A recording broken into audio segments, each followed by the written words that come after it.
આપણે બાપુ કેમ કે છે ખબર? કારણ કે જે તે વખતે જે તે સમાજની જેટલી પણ પ્રજા એ રજવાડામાં રહેતી હતી ને, એ બધાને એ વ્યક્તિ બાપ સમાન લાગતો.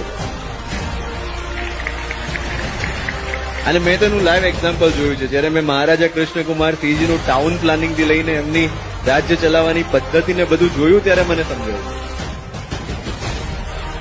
પણ એ સૌના આદર્શ છે, સમાજનું ફંક્શન છે અને આ દેશની વાત ચાલી રહી છે.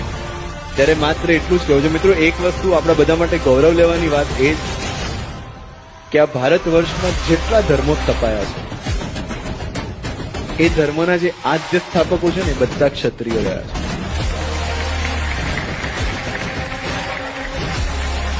એ ભગવાન રામ હોય, ભગવાન કૃષ્ણ હોય, બુદ્ધ હોય, મહાવીર હોય, અને જૈનોના તો 24 તીર્થંકર ક્ષત્રિય છે.